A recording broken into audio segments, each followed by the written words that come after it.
Hello everyone, welcome to Miss League Talk DHK. Today I'm going to read my favorite book, The Story That Has No Ending, যে গল্পের শেষ নেই আমার অসম্ভব প্রিয় একটা বই। And in today's chapter we're going to know about the exciting field of science. What exactly is science and why is it so important? Let's know. গত উইকে পড়েছিলাম আকাশের শকুন পর্যন্ত। আজকে যে চ্যাপ্টারটা পড়ছে এটার নাম হচ্ছে বিজ্ঞান কি ও কেন। যুদ্ধ বলে ব্যাপারটা অবশ্য পৃথিবীতে নতুন নয়। আদিম কাল থেকেই এ দলে ও দলে লড়াই হয়েছে। মধ্যযুগ ধরে এদেশে ও দেশে যুদ্ধ হয়েছে। আজকের মুনাফা বিহবল আমাদের নায়কেরা লুটপাট, বোমবেটেগিরি আর যুদ্ধ করেই বড় বড় কলকারখানা গড়বার মূলধন জুটিয়েছে।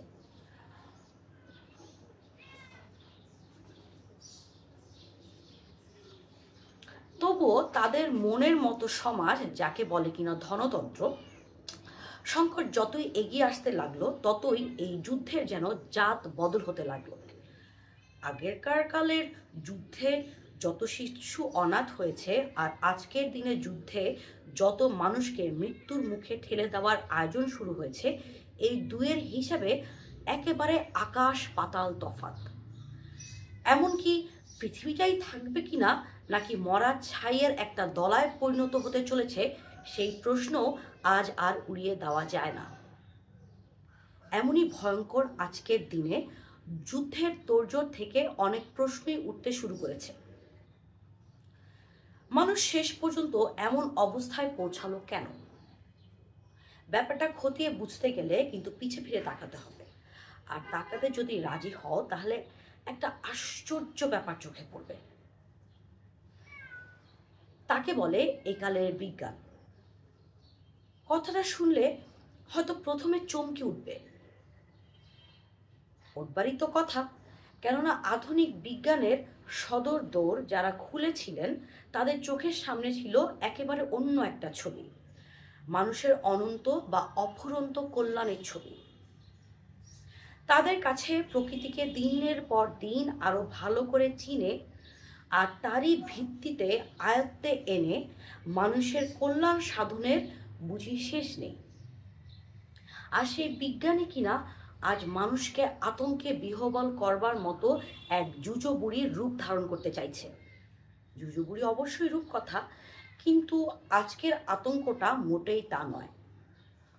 অতি বড় সত্যি বলে যদি কিছু ভাবা যায় তাহলে সেই জাতেরই ব্যাপার। এমনটা হলো কেন? তাহলে কি বিজ্ঞানের পথে এগোতে গিয়ে মানুষ গোড়াতেই একটা মস্ত বড় ভুল করে বসেছে?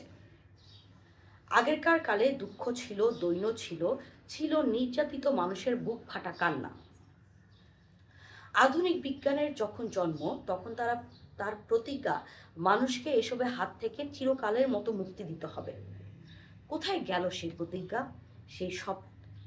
তার বদলে আজ হঠাৎ এমন বিভীষিকা, একেবারে রসাতলে পাঠাবার এহেন আতঙ্ক। প্রশ্নটার উত্তর ভালো করে বুঝতে হবে, না হলে আমাদের গল্পের আসল কথাটাই অস্পষ্ট থেকে যাবে। আধুনিক বিজ্ঞান যখন সবে শুরু তখন এই বিজ্ঞান বলতে সত্যই মাত্র কতটুকু? আজকের দিনের তুলনায় তা যেন নেহাতি ছেলে খেলার ব্যাপার। কিন্তু তারপর দিনের পর দিন মানুষের চেষ্টায় বিজ্ঞান এগিয়ে চলেছে। যত এগিয়েছে ততই বেড়ে চলেছে তার এগোবার গতি। এগোবার হারটা খুবই বড় কথা। হিসাব করলে দেখা যাবে গত 50 বছরে বিজ্ঞান যতটা এগিয়েছে তার তুলনায় আগের কালের পুরো 5000 বছরের মোট অগ্রগতিও যেন তুচ্ছ। কিন্তু বিজ্ঞান যত এগিয়েছে, যত এগোচ্ছে, ততই তার নিজের চাহিদাও বেড়ে চলছে। আগেরকার কালে একজন বিজ্ঞানী একাই তার পুরো গবেষণার ভার নিতে পারতেন, কিন্তু একালে আর তা সম্ভব না। অত্যন্ত জটিল আর রকমারি যন্ত্রপাতির দরকার হয় সাহায্য করবার জন্য একদল সহকারী কর্মী। এসবের খরচ এমনই বেশি যে বিজ্ঞানীটির পক্ষে নিজের থেকে জোগানো অসম্ভব। তাহলে টাকাটা আসে কোথা থেকে? বাইরে থেকে দেখলে মনে হয় সরকার থেকে, কিন্তু সরকারের ভাড়ারে অমন বিশাল টাকা ঢালবে কে? খাজনা টাজনা বাবদ সরকারের যা আয় হয় তা ছাড়াও ঢের ঢের টাকা দরকার। কোথা থেকে আসবে বিজ্ঞানের গবেষণার জন্য বাড়তি বিশাল টাকাটা? কোটিপতিদের কাছ থেকে ছাড়া অমন কোটি কোটি টাকা পাওয়ার আর কি উপায়?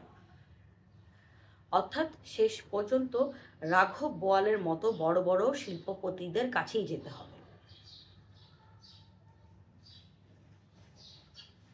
হয়তো সরাসরি নয়, অনেক সময় সরকারি ভাড়ার ঘুরে, অনেক সময় বৈজ্ঞানিক গবেষণার কেন্দ্র ঘুরে ঘুরে বড় বড় বিশ্ববিদ্যালয়ের মারফতে, কখনো বা শিল্পপতিরা তো দানছত্র খুলে বসেনি, অথবা কখনো কখনো ভাড়ার ঘুরে,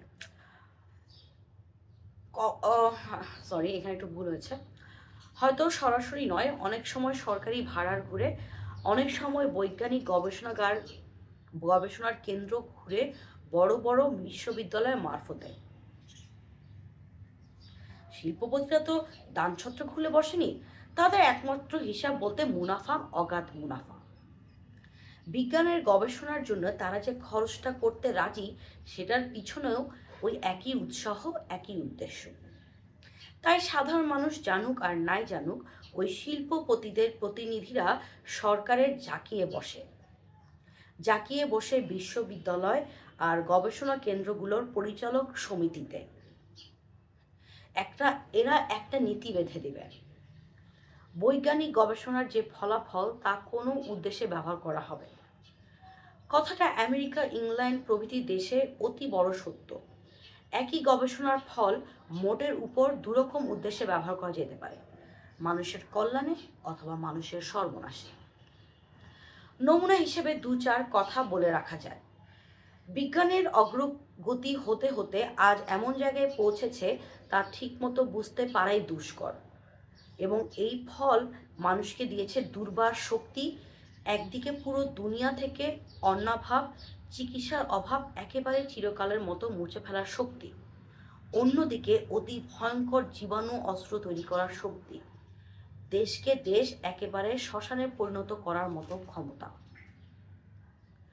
প্রশ্নটা তাই, এইসব শক্তিকে কোন উদ্দেশ্যে নিয়োগ করা হবে?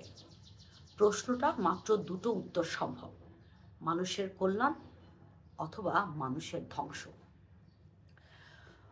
ওই সব একই শক্তি মানুষের কল্যাণে লাগালে প্রায় যেন রাতারাতি দুনিয়াটার চেহারাটাই বদলে যায়।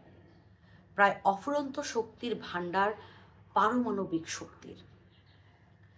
জীববিজ্ঞানের নতুন আবিষ্কার কাজে লাগাতে পারলে কৃষিকাজ থেকে চিকিৎসা বিজ্ঞান পর্যন্ত সর্বত্রই মানুষের কি অনন্ত আশা।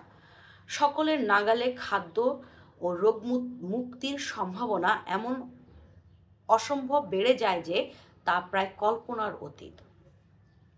পৃথিবীর নানা অনুন্নত দেশের মানুষ আজ প্রায় নিরন্ন, অনেক দেশেই উপযুক্ত চিকিৎসার অভাবে কাতারে কাতারে মানুষ মরছে। আধুনিক বিজ্ঞানের জ্ঞান ঠিকমতো প্রয়োগ করতে পারলে পৃথিবী থেকে দুঃখ, দারিদ্র্য, অভাব, অনটন কিছুদিনের মধ্যেই শেষ হয়ে যায়। কিন্তু দায় পড়েছে এসব কথা ভাববার। মালিকদের হিসাবের খাতাটাই অন্যরকম, তাতে শুধু মুনাফার হিসাব। তাই সরকার থেকে শুরু করে গবেষণা কেন্দ্রগুলোয় তাদের যারা তাবেদারি করছে, তারা প্রভুদের স্বার্থে এই হিসাবের গণ্ডি পেরোতে নারাজ। কিন্তু বিজ্ঞানের আবিষ্কারগুলো কোনো কাজে লাগাতে পারলে ওই মুনাফার চাহিদা সবচেয়ে ভালো করে, সবচেয়ে বেশি করে মেটানো যায়। যুদ্ধের জন্য ভয়ঙ্কর সব মরণাস্ত্র তৈরি করতে পারলে পরমাণু শক্তি চালিত একটা ডুবোজাহাজ বা একটা উড়োজাহাজ বোঝাই একটা যুদ্ধের জাহাজের তৈরি ফরমাস পেলে তার থেকে যে নগদ টাকা, তার কি কোনো সীমা পরিসীমা আছে? এহেন শুধু একটা জাহাজ বানাতে যা খরচ, তাই দিয়ে আফ্রিকার ছোটোখাটো একটা পুরো দেশের চেহারাটাই তো পাল্টে দেওয়া সম্ভব। সেখানে তারা অর্ধভুক্ত, অর্ধ নগ্ন, রোগাক্রান্ত কোনো একটা মানুষও খুঁজে পাওয়া যাবে না তখন। কিন্তু শিল্পপতিদের তাতে কি আসে যায়? মুনাফা মিলবে কিছু? কতটা? বিজ্ঞানের আবিষ্কারকে মরণাস্ত্র তৈরি করবার কাজে লাগানোর আরও একটা মস্ত সুবিধা আছে। সাধারণ জীবনে ব্যবহারের জন্য কাপড় চোপড়ের মতো জিনিস তৈরি করবার মহা ঝামেলার কথা আগেই বলেছি। কিনবে কে? বাজারে তো একটা সীমা আছে। খদ্দরদের নাগালের বাইরে বাড়তি জিনিস তৈরি হলে অনেক সময় ইচ্ছা করে তা নষ্ট না করে উপায় নেই। নইলে এসব জিনিসের দাম এমনিই পড়ে যাওয়ার ভয় যে মুনাফার কথা ভুলে যেতে হয়। কিন্তু যুদ্ধের অস্ত্র তৈরির ব্যাপারে এই ভয় একেবারেই নেই। বাজার যেন অফুরন্ত, শুধু রটিয়ে দিতে পারলেই হলো। দেশের সঞ্চিত অস্ত্রশস্ত্রগুলো মামুলি হয়ে গেছে, তাই অন্য দেশের তুলনায় অনেকটাই অকেজ। যুদ্ধ লাগলে আগেকার অস্ত্রশস্ত্র দিয়ে কাজ চলবে না, ব্যাস। এই কথাটা রটিয়ে দেওয়া মাত্রই দেশের সাধারণ লোকের মধ্য থেকেই সরকারের উপর চাপ সৃষ্টি হবে। বাতিল করো ওইসব মামুলি অস্ত্র, আধুনিক অস্ত্র তৈরি করার জন্য নতুন ফরমাস দেওয়া হবে। কথাটা কায়দা মাফিক রটাবার একটা সোজা উপায়ও আছে। যুদ্ধে যারা সেনা নায়কের কাজ করে সবে অবসর নিয়েছেন, এহেন বেশ কিছু লোককে সরকারের নীতি বা পরিকল্পনা নির্ণয়ের সমিতিতে বসিয়ে দাও। অমন অভিজ্ঞ লোকের পরামর্শে সাধারণ মানুষ বরং খুশি হবে। আর এহেন অভিজ্ঞ লোকগুলোর খুশি করবার সবচেয়ে সোজা কায়দা, এদের দেদার টাকা দিয়ে সন্তুষ্ট রাখো। স্রেফ ঘুষ। শব্দটা বড্ড খারাপ, শুনতে কানে লাগে, কিন্তু বোধহয় খেতে ভালো। যারা খায় তারা খুশি হয়। আর কর্তাদের কাছ থেকে এইভাবে অজস্র টাকা পেলে তারা বিশেষজ্ঞ হিসেবে অনায়াসেই ঘোষণা করবে, আগেরকার কালের অস্ত্রগুলো ফেলে দাও, শিল্পপতিদের ফরমাস দাও, নতুন আরো মারাত্মক অস্ত্র তৈরি করতে হবে। কি করে করা যায় তার জন্য তো বিজ্ঞানের গবেষণা চলছে। কাজে লাগাও সেই বিজ্ঞানকে। কথাগুলো হয়তো খুব সোজা করে বললাম, কিন্তু সোজা ভাষায় বললেও সত্যি কথাটা মিথ্যা হয়ে যায় না। টিভি থেকে শুরু করে সব রকম প্রচার যন্ত্রের মালিকও ধনতান্ত্রিক দেশের যেই বাস্তু